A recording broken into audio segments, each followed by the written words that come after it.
আমি চলে এসেছি আজকে আমার মামা বাড়িতে। তো তোমরা দেখতেই পাচ্ছ অনেকটা প্রাকৃতিক পরিবেশই আছে। এই যে দেখো সূর্য, এটা বোধহয় আম গাছ।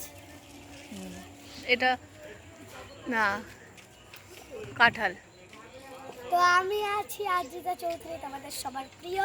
তো আমার মামা বাড়িতে এসেছি। তোমাদের আমি সন্ধ্যেবেলা দেখাবো রাধাকৃষ্ণ এবং মহাদেবের মূর্তিটা, কারণ ওইটা খুবই সুন্দর দেখতে। তো আমার মামা বাড়িতে কিছুদিন আগেই হয়েছে কৃষ্ণের মূর্তিটা, কিন্তু মহাদেবের মূর্তিটা বেশ 1 বছর হয়ে গেছে। তো ওই দেখো সজনে ফুলের গাছ, ক্যামেরাম্যান ঘোরাও।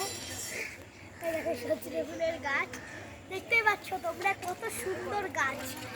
সজনে ফুল নেবো, কিন্তু মালিক যদি মালিক কিন্তু তাড়া করে আসে, লাঠি নিয়ে যাবে, আরে টাকা ফেলে সজনে ফুল নিয়ে যাচ্ছে। এখন সজনে ফুল পাওয়া যায় না দেওয়ার বাজারে, তাই না? তোমরা কমেন্টে বলবা কিন্তু।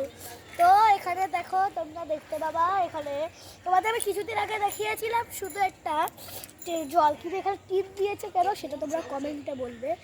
তো আমি তোমাদের সন্ধ্যেবেলা ওই মূর্তিগুলো দেখাবো বলেছিলাম। ওই দেখো ওইখানে হচ্ছে ইলেকট্রিকের সুইচের ওইগুলো দেখো, পুরো প্রাকৃতিক পরিবেশে সূর্য ঢলছে। এই ভিডিওটাও তোমরা দেখতে পাবে। তো ক্যামেরাম্যান একটু এইদিকে ঘোরাও।